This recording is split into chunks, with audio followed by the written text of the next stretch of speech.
యేసుక్రీస్తు ప్రభువు సర్వ మానవాళిని కూడా పాపం నుంచి విడిపించడానికి, రక్షించడానికి ఆయన సిలువలో ఏ విధంగా మరణించాడో, ఆయన సిలువలో మరణించే సమయంలో ఆయన ఎలాంటి మాటలు మాట్లాడాడో, ఆ మాటల యొక్క అంతరార్థాన్ని, ఆ మాటల యొక్క ఔన్నత్యాన్ని, గొప్పతనాన్ని మనము చాలా బాగా అర్థం చేసుకున్నామని అనుకుంటున్నాను. సిలువలో ఆయన పలికిన ఒక్కొక్క మాట ఒక్కొక్క ఆణిముత్యం లాంటిది. ప్రాణం పోయే స్థితిలో ఉండగా ఎవ్వరూ అలాంటి మాటలు మాట్లాడరు, ఆయన మాట్లాడాడు. సిలువలో ప్రాణం పోవడానికి ముందుగానే ఆయన చాలా విషయాలు తెలియజేశాడు.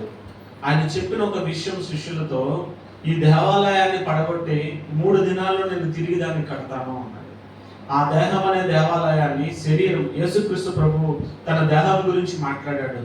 నేను మరణిస్తే 3 దినాల తర్వాత మరలా తిరిగి నేను లేస్తాను అని చెప్పి శిష్యుడికి చెప్పాడు, అక్కడ ఉన్న వారికి చెప్పాడు. ఆ మాటను యూదులు ఉన్నారు కదా, ఎవరైతే సులువు వేశారో, ఎవరైతే ఆయన ప్రాణం తీశారో వాళ్ళు కూడా హృదయంలో పెట్టుకుని, ఒకవేళ ఈయన నిజంగానే 3వ దినాన్ని తిరిగి లేస్తాడేమో, ఎందుకైనా మంచిదని రోమా సైనికులందరికీ చెప్పి, రోమా అధికారులకు చెప్పి సైనికులను తీసుకుని వెళ్ళి సమాధి దగ్గర ఆయన్ని కాపలాగా ఉంచారు. ఆ సమాధి చేయబడిన క్రమాన్ని మనం ఒకసారి జ్ఞాపకం చేసుకుంటే, అరిమతయే యోసేపు అనే ఆయన కోసము సమాధిని తొలిపించుకుని ఉన్నాడు. యూదుల సాంప్రదాయం ప్రకారం ఏంటంటే, మనకి చేసినట్టుగా సమాధి చేయరు. వాళ్ళ సమాధులు సపరేట్గా తొలిపించుకుంటారు. గుహలలో, కొండలలో సమాధిని తొలిపించుకున్నట్టు పెట్టుకుంటారు. దానికి ద్వారబంధముగా బండ రాయినట్టు పెడతారు అనమాట.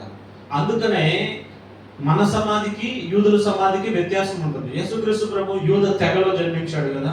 యూదుల ఆచారం ప్రకారం పస్కా అయిపోయిన తర్వాత, ఆయన మరణించిన తర్వాత శుక్రవారం ఆయన తీసుకుని వచ్చి సమాధిలో పెట్టారనమాట. ఆ సమాధి ఎవరంటే అరిమతయ యోసేపు ఆయన కోసం ప్రత్యేకంగా చేయించుకున్న సమాధి. ఆ సమాధిలో యేసు ప్రభువుని తీసుకుని వెళ్ళి అందులో పెట్టి సుగంధ ద్రవ్యాలన్నీ కూడా రాసి సమాధి చేసి, సమాధి బయట పెద్ద బండరాయిని తీసుకొచ్చి ఇలా అడ్డు పెట్టారు. గుహకి డోర్ ఎలా ఉంటుంది, రాయిని డోర్ లాగా పెట్టారు, బండరాయిని పెట్టి. వీళ్ళకి అనుమానం ఏంటంటే, ఈయన మరలా 3వ దినాన్ని లేస్తానని చెప్పాడు కదా, శిష్యులు ఒకవేళ ఈయన సమాధిలో నుంచి ఈయన శరీరాన్ని మాయం చేసేసి ఈయన 3వ దినాన్ని తిరిగి లేచాడని చెప్పి అందరిని నమ్మిస్తారేమో, ఆ అవకాశం మనం తీసుకోకూడదని చెప్పి వీళ్ళందరూ కూడా రోమా అధికారులతో మాట్లాడి అక్కడ సైనికులను పెట్టడం జరిగింది. దానికి సీల్ వేసేశారు. ఆ రాయి చాలా పెద్దది. ఆ బండని సామాన్యమైన మానవులు దొరిలించలేరు వాస్తవానికి. అంత పెద్ద రాయిని అడ్డుగా వేసి ఆయన సమాధికి కట్టుదిట్టమైన ఏర్పాట్లు చేశారు. సైనికులు కాపలా కాస్తా ఉన్నారు, ఏం జరుగుతుందో. 3వ దినాన్ని తిరిగి లేస్తారన్నాడు కదా, ఒకవేళ నిజంగా లేస్తాడా, శిష్యులు ఏమన్నా చేస్తారా అని అంతా ఉత్కంఠతతో ఎదురు చూస్తూ ఉన్నారనమాట. ఆ సమయంలో ఏం జరిగిందో తెలుసా? చూద్దామండి. లూకాసు వార్త 23వ అధ్యాయము 50వ వచనం నుంచి నేను చదువుతాను. మీరు చూడండి, ఇక్కడ జరిగిన సంభవం అంతా మీకు అర్థం అవ్వాలంటే కొంచెం సమయం పట్టినా కూడా వినండి. అరిమతయ అను యూదుల పట్టణపు సభ్యుడైన యోసేపు అని ఒకడు ఉండెను. అతడు సజ్జనుడును నీతిమంతుడై ఉండి వారి ఆలోచనలకు, వారు చేసిన పనికి సమ్మతింపక దేవుని రాజ్యము కొరకు కనిపెట్టుచుండిన వాడు. అతడు పిలాతునకు వెళ్ళి యేసు దేహము తనకిమ్మని అడుగుకొని దానిని క్రిందకి దించి సన్నపు నారబట్టతో చుట్టి తొలచిన రాతి సమాధిలో ఉంచెను. అందులో ఎవడనూ అంతకు మునుపెన్నడూనూ ఉంచబడలేదు. ఆ దినము సిద్ధపరచు దినము, విశ్రాంతి దిన ఆరంభము కావచ్చును. అప్పుడు గలిలయ నుండి ఆయనతో కూడా వచ్చిన స్త్రీలు వెంట వెళ్ళి ఆ సమాధిని, ఆయన దేహము ఎలాగ ఉంచబడినో చూసి తిరిగి వెళ్ళి సుగంధ ద్రవ్యములను, పరిమళ తైలములను సిద్ధపరిచి ఆజ్ఞ చొప్పున విశ్రాంతి దినమున తీరికగా ఉండేది. ఇందాక మనం చెప్పుకున్నాం కదా, అరిమతయ యోసేపు అని ఆయన కోసం తొలగించుకున్న సమాధిలో పెట్టాడు. అంతకుముందు ఎవరు ఆ సమాధిలో ఉంచబడ్డా, అది ఫ్రెష్ సమాధి అనమాట. ఇక్కడ స్త్రీలందరూ వచ్చారు, చూశారు, మళ్ళీ తిరిగి వెళ్ళి వస్తున్నారు. ఇప్పుడు ఆదివారం తెల్లవారుచుండగా ఏం జరిగింది? ఆ స్త్రీలు తాము సిద్ధపరిచిన సుగంధ ద్రవ్యములను తీసుకుని సమాధి యొద్దకు వచ్చి సమాధి ముందర ఉండిన రాయి దొర్లింపబడి ఉండటం చూచి లోపలికి వెళ్ళరు, కానీ ప్రభు అయిన యేసు దేహము వారికి కనబడలేదు. హల్లెలూయా. ఆ రాయి ఎలాంటి రాయి? మనుషులు తొలగించగలిగే రాయా? ఒకళ్ళిద్దరు శిష్యులు వీళ్ళందరూ కలిసి తొలగించగలిగే రాయా అంటే కానే కాదు. చాలా పెద్ద రాయి. అది దొర్లించబడి చూసి వీళ్ళు ఆశ్చర్యపడ్డారు. లోపలికి వెళ్ళి చూస్తే ఏం కనపడలేదు? యేసు దేహం కనపడలేదు. ఇందులో గురించి వారికి ఏమీ తోచక ఉండగా అప్పుడు ప్రకాశమానమైన వస్త్రములు ధరించిన ఇద్దరు మనుష్యులు వారి యొద్ద నిలబడి వారు భయపడి ముఖములను నేల మోపి ఉండగా, వీరు సజీవుడైన వారిని మీరెందుకు మృతుల్లో వెతుకుచున్నారు? ఆయన ఇక్కడ లేడు, ఆయన లేచి ఉన్నాడు. ఆయన ఇంకా గలిలయలో ఉండినప్పుడు మనిషి కుమారుడు పాపిష్ఠులైన మనుషుల చేతికి అప్పగింపబడి సిలువ వేయబడి 3వ దినమందు లేపబడవలసి ఉన్నదని ఆయన మీతో చెప్పిన మాట జ్ఞాపకం చేసుకున్నాడని వారితో అన్నది. హల్లెలూయా. వీళ్ళు ఎక్కడ వెతుకుతున్నారు? ఆయన్ని, సజీవుడైన వాడిని నువ్వు ఎందుకు సమాధుల్లో వెతుకుతున్నావు? ఆయన ఆల్రెడీ లేపబడ్డాడు, పునరుద్ధరణే తిరిగి లేచాడు. ఆయన మీకు ముందుగానే చెప్పాడు కదా, మనిషి కుమారుడు పాపిష్ఠులైన మనుషుల చేతికి అప్పగింపబడి సిలువ వేయబడి 3వ దినమందు లేపవలసి ఉన్నదని ఆయన మీతో చెప్పిన మాట జ్ఞాపకం చేసుకుని వారితో చెప్పాను. యేసు ప్రభువు ఏది కూడా చెప్పకుండా చేయలేదండి. ఆయన పుట్టుక విషయం కూడా ముందుగానే ప్రవచన రూపంలో కొన్ని వందల వేల సంవత్సరాల క్రితం నుంచి చెప్తూ వచ్చాడు. ఆయన ఎలా పుట్టాలో చెప్పాడు. కన్యక గర్భవతి ఈ కుమారుని కంటుందని చెప్పాడు. ఆయనకి ఇమ్మానుయేలు పేరు పెట్టాలని చెప్పాడు. ప్రవక్తల ద్వారా అనేక విషయాలను ముందుగానే బోధించాడు. ప్రీ ప్లాన్డ్ గా జరిగింది ఆయన పుట్టుక. ఆయన పుట్టేటప్పుడు ఎలా పుట్టాడు, ఆయన మరణం కూడా అలాగే ప్రీ ప్లాన్డ్ గా జరిగింది. ముందుగానే నిర్ణయించబడింది ఆయన మరణం. మరణించాడు, 3వ దినాన్ని తిరిగి లేస్తానని కూడా శిష్యులకు చెప్పాడు. చెప్పినట్లుగానే ఆయన 3వ దినాన తిరిగి లేచాడు. ఇంకొక మార్కు సువార్తలో ఉంటది, ఆ యొక్క దేవదూత వచ్చినప్పుడు అంట భూమి కంపించి ఆ మూతంట తెరవబడిందంట, రాయి తెరవబడిందంట. ప్రకాశమానమైన ఆ వెలుగుకి అక్కడ కావలి ఉన్న వారందరూ కూడా కళ్ళు తిరిగి కింద పడిపోయారంట. హల్లెలూయా. సైనికులు కళ్ళు తిరిగి మోర్చొచ్చిన వాళ్ళలాగా కింద పడిపోయి ఉన్నారంట. అలాంటి సందర్భంలో యేసు ప్రభువు పునరుద్ధానుడే తిరిగి లేచాడు. పునరుద్ధానం అంటే ఏంటి అసలు? మరలా జన్మించడం. పునరుద్ధానము అంటే మరణించి తిరిగి లేవడం. పునరుద్ధానం అంటే ఈ ప్రాణము పోయి మరలా వచ్చింది ప్రాణం. యేసు ప్రభు మరణాన్ని జయించాలంటే మరణించాలిగా. మరణించి మరలా అంటే తన ప్రాణాన్ని పెట్టి మరలా ప్రాణాన్ని తెచ్చుకున్నాడు. ఇక్కడ యేసు ప్రభుని ఎవరు చంపలేదు. వాళ్ళు నేను చంపామని అనుకుంటున్నారు, కానీ యేసు ప్రభు తనంతట తానుగా తన ప్రాణాన్ని పెట్టాడు. సాతాను అపవాది ఏమనుకున్నాడండి, నేను సిలువ వేయించేస్తున్నాను, ఇంక ఈయన చచ్చిపోతే నేనే జయిస్తాను, ఈ లోకం నాదే, దీనంతా నేనే పరిపాలన చేస్తాను అనుకున్నాడు. కానీ యేసు ప్రభు తనంతట తానుగా తన ప్రాణాన్ని పెట్టాడు. తన ప్రాణం పెట్టాలనుకున్నాడు కాబట్టి ప్రాణాన్ని పెట్టాడు, మరలా ప్రాణాన్ని తీసుకున్నాడు. 3 రోజులు సమాధి చేయబడితే దేహం ఎలా ఉంటుందండి? 3 రోజుల్లో దేహం అంతా డీకంపోజ్ అయిపోద్ది కదా, పురుగులు పట్టేస్తాయి కదా. 3 రోజుల తర్వాత మరలా ఈయన తిరిగి లేచాడు. మీకు గుర్తున్నట్లయితే యేసు ప్రభు శరీరంతో ఉన్నప్పుడు ఒక వ్యక్తిని 3 రోజుల తర్వాత 4 రోజుల తర్వాత తిరిగి లేపుతాడు. లాజరు చనిపోయిన తర్వాత శరీరం కుళ్ళు పట్టిపోయి పురుగులు పట్టి ఉన్న స్థితిలో ఉండగా లాజరు లే బయటకు రా అన్నాడు. ఆయన నోటి మాటకే లాజరు మరలా శరీరం అంతా కూడా నార్మల్గా అయిపోయి బయటకు వచ్చాడు. అది శరీర సంబంధమైన పునరుద్ధానం. లాజరు లేచాడు, మరలా మరణించాడా లేదా? లాజరుది పునరుద్ధానం అని మనం అనలేం. చనిపోయి మరలా బ్రతికాడు. ఆ మాటకు వస్తే మనం చాలా మంది సాక్ష్యాలు వింటూ ఉంటాం. కొంతమంది చనిపోయి మరలా తిరిగి బ్రతికిన వాళ్ళు ఉంటారు. తెలుసా మీకు?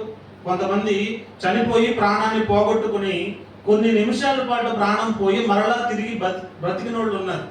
వైద్య శాస్త్రంలో కూడా డాక్టర్లు, కార్డియాలజిస్టులు చాలా మంది ఇలాంటి సాక్ష్యాలు చెప్తూ ఉంటారు. వాళ్ళ ప్రాణం పోయి మరలా వాళ్ళలోనికి వచ్చిందంట. అంత మాత్రాన లాజరు మరలా చనిపోలేదా? చనిపోయి బ్రతికాడు, కానీ మరలా చనిపోయాడు. అది కాదు పునరుద్ధానం అంటే. యేసుక్రీస్తు ప్రభువు చనిపోయి మరలా 3వ దినాన తిరిగి లేచాడు, మరి ఎన్నటికీ చనిపోలేదు. ఇక ఆయనకి మరణం అనేది లేదు. మరణాన్ని జయించిన వాడు యేసుక్రీస్తు ప్రభు.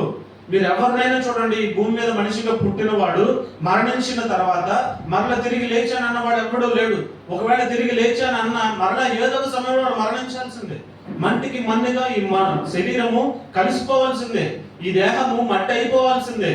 కానీ యేసుక్రీస్తు ప్రభువు మాత్రమే ఈ దేహాన్ని మరల మహిమ దేహముగా, మహిమ శరీరముగా తన తాను కనబరుచుకున్నాడు. శిష్యులందరికీ చూపించాడు. అసలు ఈ పునరుద్ధానం అనేది ఎందుకు అయ్యాడు యేసు ప్రభు? యేసుక్రీస్తు ప్రభు పునరుద్ధానుడు అవడం వల్ల మనకేంటి ప్రయోజనం చెప్పండి? మనకేంటి ప్రయోజనం? యేసుక్రీస్తు ప్రభు పునరుద్ధానుడే తిరిగి లేవటం వల్ల మనుషులకి ఏంటి ప్రయోజనం? తెలుసా మనుషులకి ఏంటో ప్రయోజనం?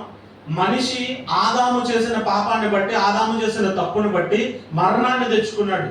దేవుడు మానవుడు సృష్టించినప్పుడు మరణం అనే కాన్సెప్ట్ లేదు. కానీ అపవాది మాటలు విని తినొద్దన్న పండు తినడం వల్ల అవ్వ ఆదాములు మరణాన్ని తెచ్చుకున్నారు. మరణం వాళ్ళకి వచ్చేసింది. జీవం వాళ్ళ దగ్గర నుంచి తీసివేయబడి మరణం వాళ్ళ జీవితాలకు వచ్చేసింది. దానిని బట్టి మరణిస్తూ ఉన్నాడు మానవుడు. అప్పటి నుంచి కూడా మనిషి చనిపోతూనే ఉన్నాడు. మరణం అనేది మానవుల మీద జయాన్ని సాధించింది. అపవాది మరణాన్ని మానవుల మీదకి ప్రవేశపెట్టాడు. ఆ మరణాన్ని లేకుండా చేయటానికి యేసు ప్రభు ఈ లోకానికి వచ్చాడు. హల్లెలూయా. మరణాన్ని ఎలా జయించాలి, మరణాన్ని ఎలా లేకుండా చేయాలి అంటే పుట్టిన మానవులందరి కోసం ఒకడు మరణించాలి. యేసు ప్రభు తనంతట తానుగా ఈ లోకానికి వచ్చి సర్వ మానవాళిని మరణం నుంచి తప్పించడానికి అందరి మీద ఉన్న మరణాన్ని తన మీద వేసుకున్నాడు. ఆ మరణం ఎలాంటిదై ఉండాలి అంటే ఆ మరణము పరిశుద్ధునిదై ఉండాలి, పాపము లేనివానిదై ఉండాలి, పుట్టుకలో కూడా పాపము లేనివానిదై ఉండాలి. అలా పుట్టాడు. కన్యక గర్భవతి కుమారుడు కడింది. ఆయన పుట్టుకలో పాపము లేదు, ఆయన రక్తంలో పాపము లేదు, ఆయన పెరిగిన విధానంలో పాపం లేదు, ఆయన మరణంలో కూడా పాపం లేదు. అందరి మరణాలను ఆయన మీద వేసుకుని ఆయన మరణించి అందరి మీద ఉన్న మరణాన్ని తీసేశాడు. ఇప్పుడు మానవులు మరణాన్ని జయించిన వారిగా యేసు ప్రభు వల్ల మారారు. ఆయన పునరుద్ధారణ అవ్వడం వల్ల మానవుడికి మరణం తప్పించబడింది.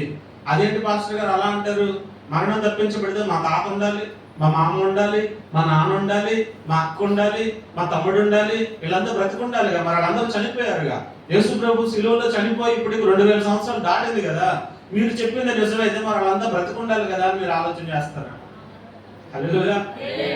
శరీరానికి వచ్చేటువంటి తాత్కాలికమైన ఈ మరణము కాదు. ఈ మరణాన్ని ఏమంటారంటే దీన్ని నిద్రించడం అంటారు.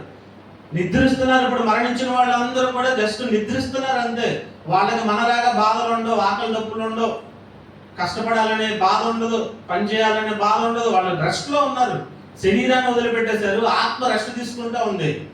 ఒకరోజు మరలా వాళ్ళు లేపబడతారు. పునరుద్ధానం వల్ల మనం పొందుకున్నది ఏంటంటే మరణించిన వారందరూ కూడా మరలా తిరిగి సజీవులుగా లేపబడతారు. ఎవరు లేపబడతారు? ఎవరు సజీవులుగా మారతారు అంటే ఎవరైతే యేసు ప్రభువు నా కోసం ప్రాణం పెట్టాడు, నన్ను రక్షించడానికి ఈ లోకానికి వచ్చాడు, నా పాపముల నుంచి నన్ను విడిపించడానికి తన ప్రాణాన్ని అర్పించాడు, మా కోసము మా పాపముల కోసం ఆయన సిలువలో ప్రాణాన్ని త్యాగం చేశాడు అని ఎవరైతే నమ్ముతారో నమ్మిన వారు ప్రతి వారు మరలా తిరిగి లేపబడతారు. హల్లెలూయా. రక్షణ అనేది చాలా సింపుల్ అండి.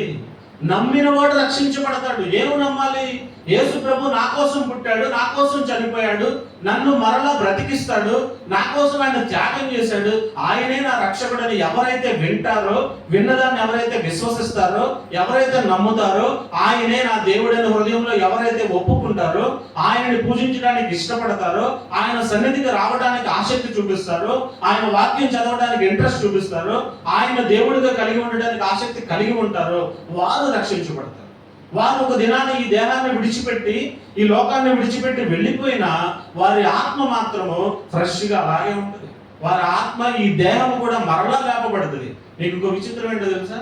ఈ దేహం అనేది మట్టిలో కలిసిపోయినా కానీ ఆయన పునరుద్ధానుడే మరలా వస్తాడు కదా. రాకడలో రెండవ రాకడలో ఆయన వస్తాడు కదా. ఆయన వచ్చే సమయంలో ఈ మట్టిలో కలవబడిన ఈ దేహము మరలా ఇదే రూపంతో లేపబడుతుంది.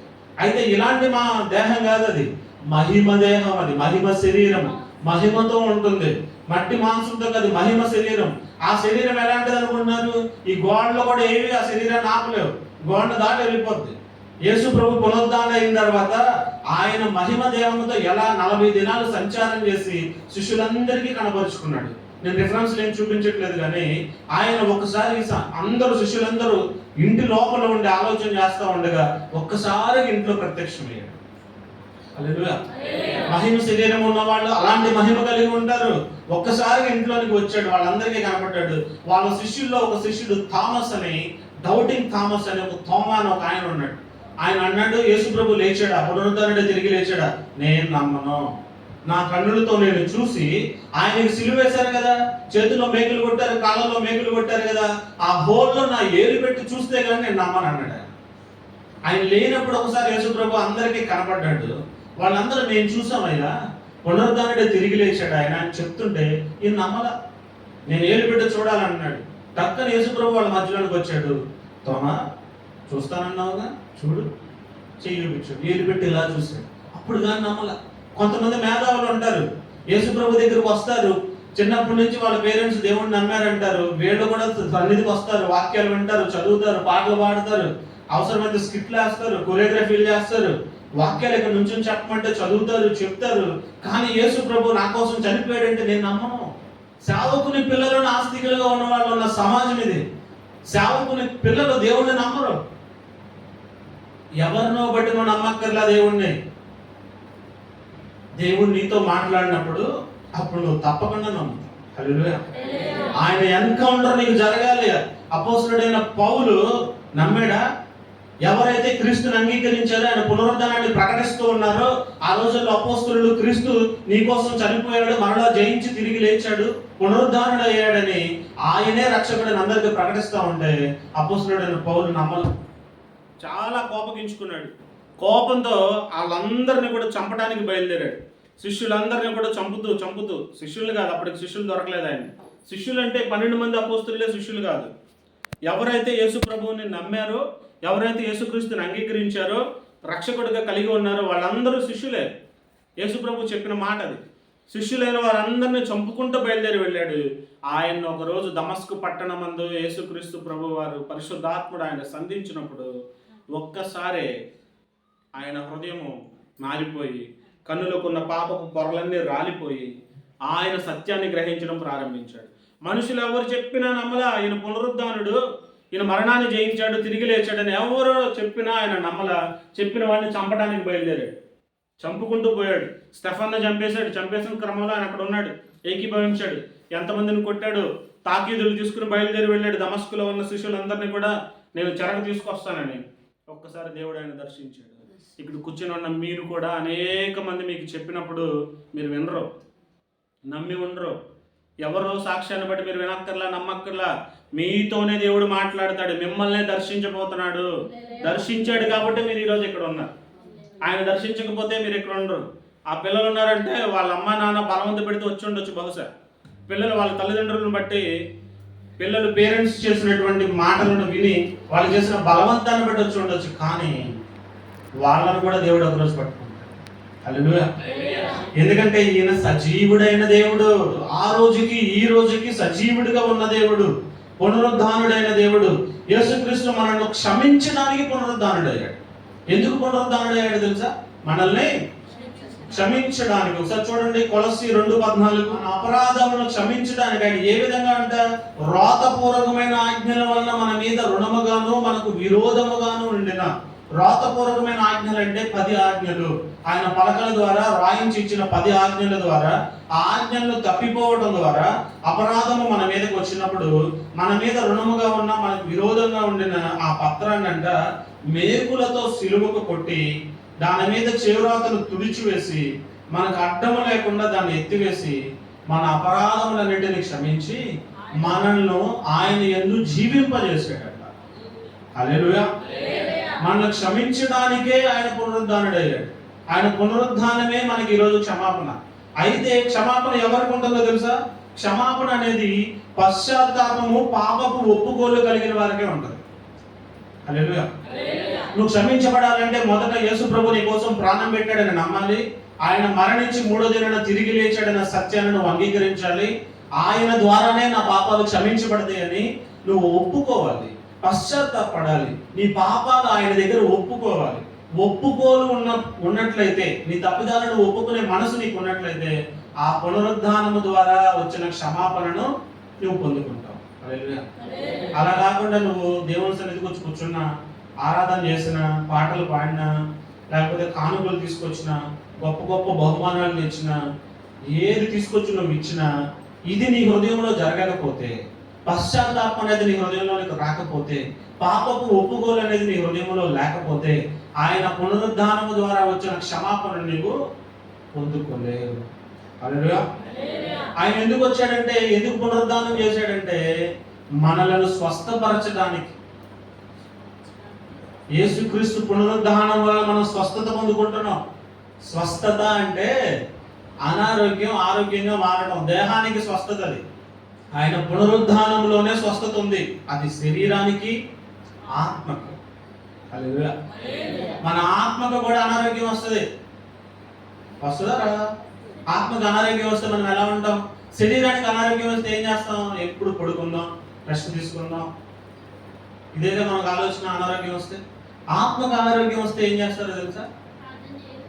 ప్రార్థన చేయరు, వాక్యం చదవరు, దేవుని సన్నిధికి రారు, ఆత్మని పడుకోబెట్టేస్తారు. దేహాన్ని ఎలా పడుకోబెట్టాం, మన ఆత్మను కూడా పడుకోబెట్టేసి శరీరానికి కావాల్సినవి చేయడం ప్రారంభిస్తారు. కన్నులు చెప్తే చూడు, సినిమాలు చూడు, టీవీలు చూడు, అక్కడికి వెళ్ళి ఇక్కడికి వెళ్ళి అత్తిను ఇత్తును, నీ ఇష్టం, తిను, తాగు, ఎంజాయ్ చేయని చెప్తా ఉంటుంది దేహం. ఎందుకంటే ఈ దేహంలో ఉందేంటి? శరీరాశ, నేత్రాశ, జీవోపడంబం. ఇవి పని చేయడం ప్రారంభిస్తాయి. నీ ఆత్మ అనారోగ్యంగా ఉంది, ఆత్మలో నువ్వు బలహీనుడు అయిపోయావు. కాబట్టి నీ ఆత్మకు స్వస్థత కావాలంటే ఆయన పునరుద్ధానుడే తిరిగి రావాల్సి వచ్చింది. అపోస్తలుల కార్యాలు 4:10 చదవండి. అక్కడ పేతురు కుంటివాడిని స్వస్థపరిచాడు. ఎలా స్వస్థపరిచాడంట? మీరు సిలువ వేసినట్టు, మృతుల్లో నుండి దేవుడు లేపినట్టు, నజరేయుడైన యేసుక్రీస్తు నామముననే వీడు స్వస్థత పొంది ఉన్నాడు. హల్లెలూయా. ఆయన పునరుద్ధానుడే తిరిగి లేచాడు కాబట్టే ఈ రోజున మనుషులకు స్వస్థత. పాస్టర్లు ప్రార్థన చేస్తే మనుషులకు స్వస్థత వస్తుంది అంటే పాస్టర్ని బట్టి అక్కడ స్వస్థత రావట్లా, సేవకుని బట్టి అక్కడ స్వస్థత రావట్లా. నజరేయుడైన యేసుక్రీస్తు నామములో అక్కడ స్వస్థత వస్తుంది. ఇక్కడ కుంటివాడికి స్వస్థత ఇస్తే పేతురు చెప్తున్న సాక్ష్యం ఏంటంటే, మీరు ఎవరినైతే సిలువ వేశారో, ఎవరినైతే మరణించేలా చేశారో, ఆయన 3 దినాల తర్వాత ఆయన్ని దేవుడు మరలా జీవింపజేసి పునరుద్ధానుడే తిరిగి లేచాడు. ఆయన నామములోనే మీకు స్వస్థత ఉంది. హల్లెలూయా. ఆయన ఎందుకు పునరుద్ధానుడే తిరిగి లేచాడంటే మనకు స్వస్థతనివ్వడానికి. ఆయన అలా మరణించి తిరిగి లేచాడు కాబట్టే మనము ఆయన ద్వారా స్వస్థతను పొందుకుంటున్నాము. నెక్స్ట్, ఆయన మన కోసము నిత్య జీవాన్ని ఇవ్వటానికి ఆయన పునరుద్ధానుడే తిరిగి లేచాడు. నిత్య జీవం అంటే నిత్యము జీవించే జీవితం, ఇక మరణం లేని జీవితం. దానికి కూడా రిఫరెన్స్ చూద్దాం. చూడండి, యోహాను సువార్త 11వ అధ్యాయం 25వ వచనం నుంచి 27వ వచనం వరకు చదువుదాం త్వరగా. యేసు చెప్తున్న మాట, పునరుద్ధానమును నేనే, జీవమును నేనే, నా యందు విశ్వాసం ఉంచువాడు చనిపోయినను బ్రతుకును. వాడు ఎన్నటికీ చనిపోడంట. ఎవరైతే యేసునందు విశ్వాసం ఉంచుతారో. ఎందుకు ఎన్నటికీ చనిపోడంటే, నీకు బదులుగా ఆయన చనిపోయాడు.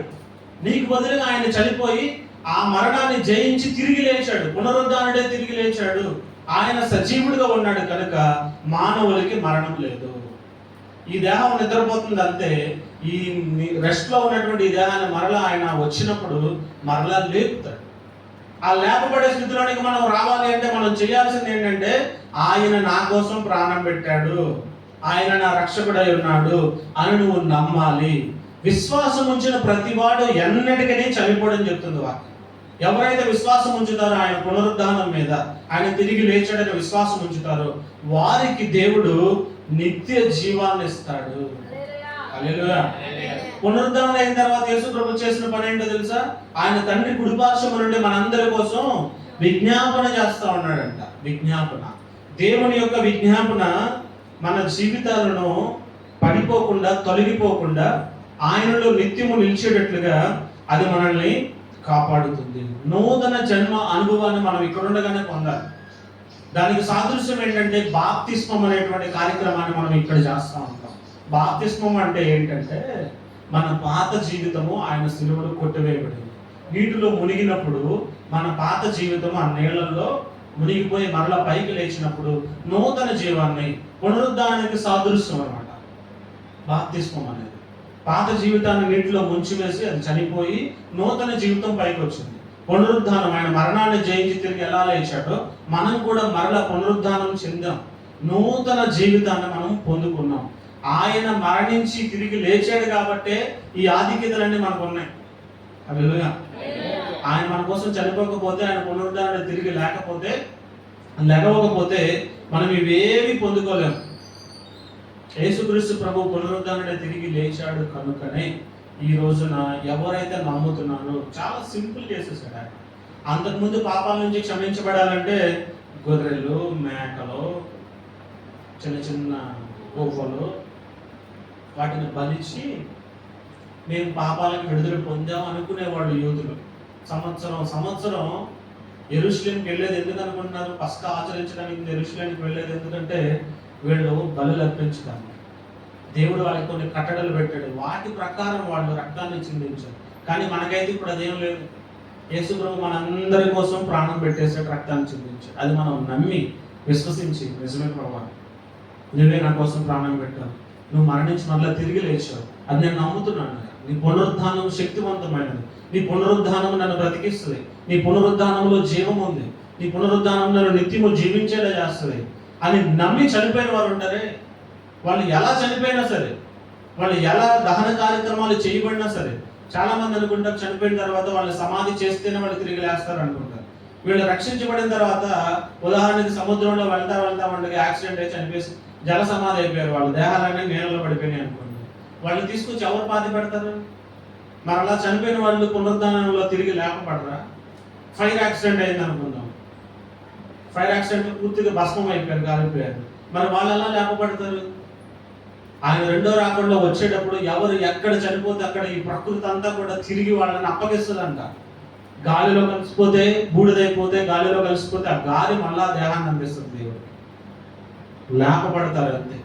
మనం చేయాల్సింది ఏంటంటే ఆయన నమ్మాలి.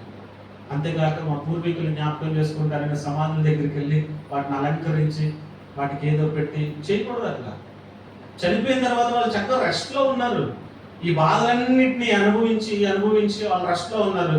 బ్రతుకున్న మనం ఆ బాధలన్నీ పడాలి. బ్రతుకున్నోడికే తిప్పలో, చచ్చిపోయినోడికి ఏమైనా ఉందా?